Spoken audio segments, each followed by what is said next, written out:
ಅಂಗವಾಗಿ ನಾವು ಸ್ವಯಂ ಗಣತಿ ವ್ಯವಸ್ಥೆಯನ್ನು ಪರಿಚಯಿಸಿದ್ದೇವೆ. 2026 ಏಪ್ರಿಲ್ ಜಿಒವಿ ಆನ್ಲೈನ್ನಲ್ಲಿ ಭರ್ತಿ ಮಾಡಬಹುದು.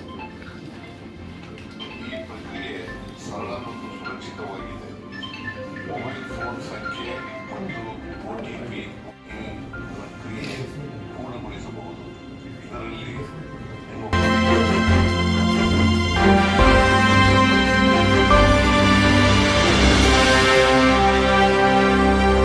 ತಾಲೂಕು ಜನತೆಯ ನಿಮ್ಮ ಶಾಸಕರಾಗಿರ್ತಕ್ಕಂಥ ನಾರಾಯಣ ಮಾಡ್ತಕ್ಕಂಥ ನಮಸ್ಕಾರಗಳು. ಬಂಧುಗಳೇ, ಭಾರತ ಸರ್ಕಾರ ಇವತ್ತು ಸೆನ್ಸಸ್ 2027 ಇವತ್ತಿಂದ ಸ್ವಯಂ ಘೋಷಿತವಾಗಿ ಆ ಒಂದು ದಾಖಲೆಗಳನ್ನು ಸೂಚಿಸತಕ್ಕಂಥ ಒಂದು ವ್ಯವಸ್ಥೆಯನ್ನು ಇವತ್ತು ಪ್ರಾರಂಭ ಮಾಡಿದೆ.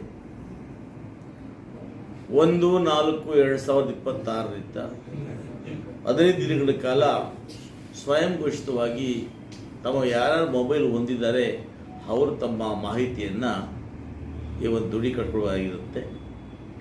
15 ದಿನಗಳ ನಂತರ ನಮ್ಮ ಅಧಿಕಾರಿಗಳು ಸರ್ವೆ ಮಾಡಲು ತಮ್ಮ ಮನೆ ಬಳಿ ಬರ್ತಾರೆ.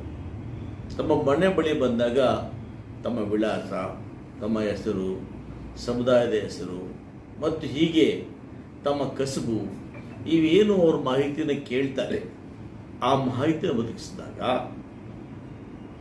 ರಾಜ್ಯ ಸರ್ಕಾರಗಳು ಆ ಜನಗಣತಿಯ ಅನುಗುಣವಾಗಿ, ಸಮುದಾಯದ ಅನುಗುಣವಾಗಿ ಯಾವ್ಯಾವ ಸೌಲಭ್ಯಗಳನ್ನು ಮಾಡಬೇಕು ಎನ್ನುವುದು ನಿಖರ ಮಾಹಿತಿ ಸಿಗ್ತದೆ. ಇದರೊಟ್ಟಿಗೆ ಅಭಿವೃದ್ಧಿ ವಿಚಾರದಲ್ಲೂ ಕೂಡ ಯಾವ ಭಾಗ ಹಿಂದುಳಿದಿದೆ, ಯಾವ ಸಮುದಾಯ ಹಿಂದುಳಿದಿದೆ, ವಿದ್ಯಾಭ್ಯಾಸ ಹಿಂದುಳಿದಿದ್ದಾರೆ, ಇವೆಲ್ಲವನ್ನು ಕೂಡ ಕ್ರೋಢೀಕರಿಸಿಕೊಂಡು ಅವರಿಗೆ ಉತ್ತಮವಾದ ಸೌಲಭ್ಯಗಳನ್ನು ಒದಗಿಸಲು ಈ ಸೆನ್ಸಸ್ಸು ಭಾಳ ಮುಖ್ಯ ಕಾರಣವಾಗ್ತದೆ. ಆ ನಿಟ್ಟಿನಲ್ಲಿ ಸಾರ್ವಜನಿಕ ಬಂಧುಗಳು ಪ್ರತಿಯೊಬ್ಬರೂ ಕೂಡ ಈ ಸೆನ್ಸಸ್ನಲ್ಲಿ ಭಾಗವಹಿಸಿ ಆ ದತ್ತಾಂಶದಲ್ಲಿ ತಾವು ಮಾಹಿತಿ ಶೇಖರಣೆ ಆದ ಮೇಲೆ ನಿಮಗೆ ಸರ್ಕಾರಿ ಸೌಲಭ್ಯಗಳು ಸುಲಭವಾಗಿ ನಿಮ್ಮ ಮನೆ ಭಾಗ ತಲುಪಿಸೋದಕ್ಕೆ ಸಹಕಾರಿಯಾಗ್ತವೆ.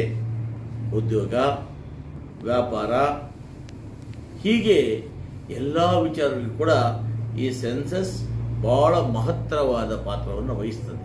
ಆದ್ದರಿಂದ ಸಾರ್ವಜನಿಕ ಬಂಧುಗಳು ತಮ್ಮ ಮಾಹಿತಿ ಕೇಳಿದಾಗ ಮಾಹಿತಿ ನೀಡೋದಕ್ಕೆ ಯಾವುದೇ ಕಾರಣಕ್ಕೂ ಹಿಂಜರಿಯದೆ ಅಧಿಕಾರಿಗಳ ಬಳಿ ಸಂಕ್ಷಿಪ್ತವಾಗಿ ತಮ್ಮ ಮಾಹಿತಿಯನ್ನು ಹಂಚಿಕೊಂಡಾಗ ಅದು ಸೆನ್ಸಸ್ ಮಾಡಲಿಕ್ಕೆ ಅನುಕೂಲ ಆಗ್ತದೆ, ತಮ್ಮಗಳ ಸೇವೆ ಮಾಡಲಿಕ್ಕೆ ಅನುಕೂಲ ಆಗ್ತದೆ. ಹಾಗಾಗಿ ಎಲ್ಲ ಬಂಧುಗಳು ಭಾಗವಹಿಸಬೇಕು ಅಂತೇಳಿ ನಾನು ತಮ್ಮಲ್ಲಿ ಮನವಿಯನ್ನು ಮಾಡ್ತೇನೆ.